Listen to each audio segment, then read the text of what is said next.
Hello everyone, চলে এলাম নতুন একটি ব্লগ নিয়ে। ইউএসএতে বাংলাদেশি গ্রোসারি শপিংয়ের ব্লগ। সো রিসেন্টলি আমার শ্বশুর শাশুড়ি এসেছে বাংলাদেশ থেকে। সো তাদের জন্য আমরা যেন বাংলাদেশি খাবার কিনতে পারি, তাই একটা বড় গ্রোসারি শপিংয়ের উদ্দেশ্যে রওনা হই মিশিগানে। আমরা যেহেতু ওহাইও স্টেটে থাকি, এখানে তেমন কোনো বাঙালি স্টোর আসলে বড় নাই। আমাদের সিনসিনাটি থেকে গিয়ে গ্রোসারি শপিং করতে হয়। তো আমরা চিন্তা করলাম মিশিগানে অনেক বড় একটা স্টোর আছে, সেখানে যাই।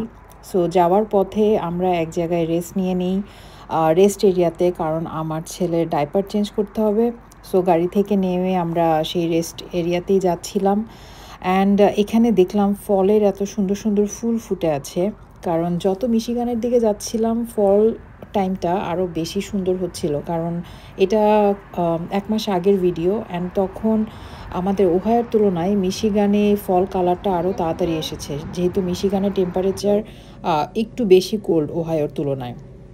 সো এখানে গিয়ে ওয়াশরুমের ভিতরে আমি এরকম বেবি চেঞ্জিং জায়গা আছে একটা, সেখানে আমি এরকম স্যানিটাইজেশনের জন্য সব কিছু বিছিয়ে নিয়ে আমার ছেলে ডাইপারটা চেঞ্জ করি। তারপর এখানে কিছু ভেন্ডিং মেশিন ছিল, সো আমরা দেখছিলাম এখান থেকে কিছু খাওয়া যায় কি না।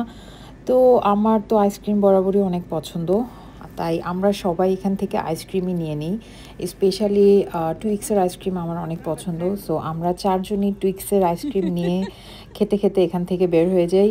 তারপর গাড়িতে উঠে আবার রওনা দিব মিশিগানের উদ্দেশ্যে।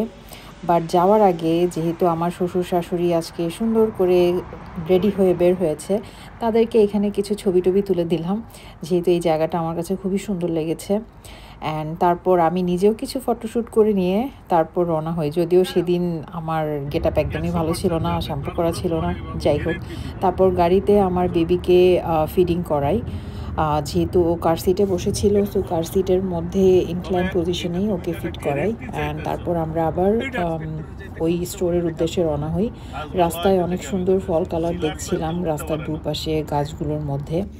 অ্যান্ড পৌঁছে যাই সেই আল আকসা সুপার মার্কেটে, যেখান থেকে আমরা বাঙালি গ্রোসারি কিনবো। অ্যান্ড ঢুকেই বাংলাদেশি ডাব, পেয়ারা, এইসব জিনিস চোখে পড়ে। ইভেন বাংলাদেশি যত সবজি আছে, যেমন এই যে সজনে ডাঁটা, অ্যান্ড এছাড়াও অনেক ধরনের ফল ফ্রুট, যেমন আমরা, এটা তো জীবনেও আমি ওহাইওতে চোখে দেখি নাই যে আমরা পাওয়া যায়। সো মিশিগানের এই স্টোরটা অনেক বড় অ্যান্ড অনেক পপুলার। তো এখান থেকে আমি কিছু ম্যাগি নুডলস নিই, এটা বাংলাদেশি ম্যাগি নুডলস। আমাদের ওহাইওতেও ম্যাগি নুডলস পাওয়া যায়, কিন্তু সেটা হচ্ছে ইন্ডিয়ান ম্যাগি নুডলস, ওইটা বাংলাদেশিটার মতো এত মজা লাগে না। যাই হোক, তারপর মাছ কেনার দিকে চলে যাই। এখানে রুই মাছ, ইলিশ মাছ অনেক কিছু ছিল, তো আমরা বেছে বেছে অনেক বড় একটা রুই মাছ নিয়ে নিই। অ্যান্ড যেহেতু আমার শ্বশুরের মেনলি বড় মাছ অনেক পছন্দ। অ্যান্ড তারপর আমরা হিলসা ফিশের দিকে যাই। এখানে বিভিন্ন রেঞ্জের ইলিশ মাছ ছিল। ইভেন আমার শ্বশুর বলছিল বাংলাদেশের তুলনায় এখানে ইলিশ মাছের দাম কম দেখতে পেয়েছেন তিনি। অ্যান্ড তারপর কিছু ফ্রোজেন সবজি নেই, যেমন কচুর লতি, তারপর জলপাই, এইসব, তারপর সিমের বিচি, এই ধরনের কিছু ফ্রোজেন আইটেমস আমরা নিই। অ্যান্ড তারপর মাংস কিনতে যাই। সেখান থেকে গরুর মাংস আমরা যেই পিসগুলো সিলেক্ট করি সেগুলো ওরা কেটে একদম ছোটো ছোটো টুকরো করে দেয়। এবং এইখানে গরুর ভুঁড়িও পেয়েছি। এটা খুব ইন্টারেস্টিং একটা আইটেম যে ইউএসএতে পাওয়া যায়, বাট একদম ক্লিন করা গরুর ভুঁড়ি নিয়েছি। অ্যান্ড এই যে এখানে ইলিশ মাছের অনেক ধরনের ভ্যারাইটি আপনারা দেখতে পাচ্ছেন। সাইজের উপর ডিপেন্ড করে অ্যাকচুয়ালি দাম হয়। তারপর নিয়েছি গরুর ব্রেইন, তারপর কলিজা। অ্যান্ড এরপর সেগুলো আমরা আমাদের কার্টে রেখে দেখছিলাম আর কি কি নেওয়া যায়। এরপর দেখতে পেলাম এখানে বাংলাদেশি বালতিও আছে। তো আমার শাশুড়ি বলছিল একটা বালতির কথা তার ওয়াশরুমে দেওয়ার জন্য। সো আমরা বালতি নিয়ে নিই। তারপর এই যে এখান থেকে এই প্যানগুলো নেই, স্ট্রেনার, অ্যান্ড ছোট একটা, এটাকে কি বলে, ফ্রাই প্যানও নিয়েছি ডিম পোস্ট করার জন্য। সো এগুলো সব কিছু ছিল আমার শাশুড়ির রেকমেন্ডেশন। উনি যেটার কথা বলেছে আমরা সেই জিনিসগুলো ওই স্টোর থেকে পেয়েছি আর নিয়ে নিয়েছি। অ্যান্ড তারপর এখানে দেখতে পাই অনেক রকমের শুটকি আছে, I mean dry fish. So আমরা কিছু শুটকিও এখান থেকে নিয়ে নিই। অ্যান্ড এই যে আমাদের সব মাছ, মাংস, এগুলো তারা কেটে কুটে প্যাকেট করে দিয়েছে। সেই প্যাকেটগুলো আমরা কার্টে নিয়ে চলে যাচ্ছিলাম, তখন আমার চোখে পড়ে টুইস্ট। অ্যান্ড টুইস্ট আমার খুবই পছন্দের একটা চিপস। তারপর এই কদবেল ভর্তা নেই, নিমকি নেই। অ্যান্ড তারপর এই যে এই বাংলাদেশি পেঁয়াজগুলো নেই, নর্মালি ইউএসের পেঁয়াজগুলো অনেক বড় বড়, তো আমার শাশুড়ি বলছিল ভর্তা খাওয়ার জন্য ওই বাংলাদেশি পেঁয়াজগুলো খুবই ভালো। তারপর এই জিনিসটা কি আমি জানি না, জীবনে প্রথমবার দেখেছি। আমার শাশুড়ি বলছিল এটাকে কচুর সামথিং বলে, এনিওয়ে। তারপর অনেক দিন ধরে আমি কাসুন্দি খুঁজছিলাম, সো সেটা এখানে পেয়ে যাই আর নিয়ে নিই এবং আমাদের চেক আউট কমপ্লিট করি। তারপর সব কিছু বাজার সদাই আমাদের গাড়িতে রেখে আমরা চলে যাই এই বিসমিল্লা কাবাব কারি ক্যাফেতে। সেখানে রিভিউ পেয়েছি বিরিয়ানিটা অনেক মজা, I mean tehari actually.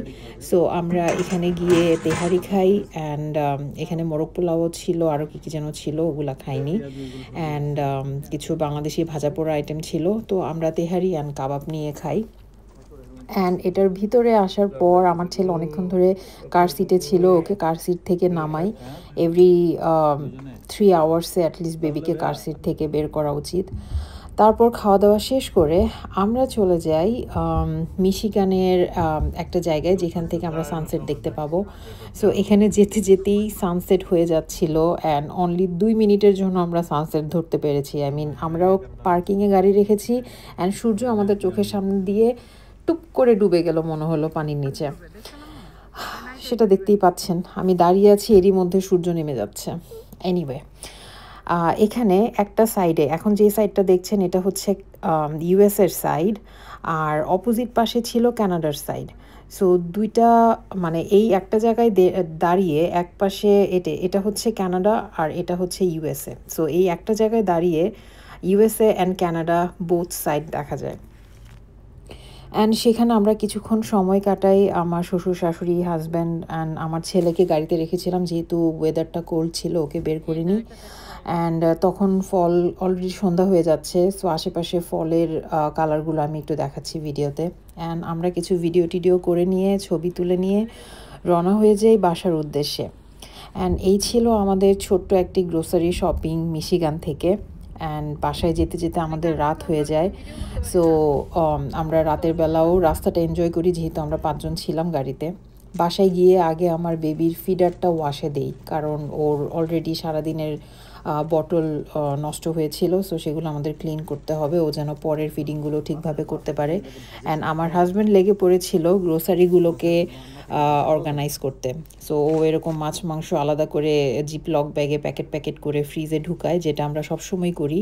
I mean অলওয়েজই আমরা গ্রোসারি শপিংয়ের পরে এভাবে বাজার অ্যালোকেট করে ফ্রিজে রাখি। অ্যান্ড এই ছিল আমার আজকের ছোট্ট একটি ভ্লগ। দেখা হবে নতুন কোনো ভ্লগে, ততদিন পর্যন্ত বাই বাই।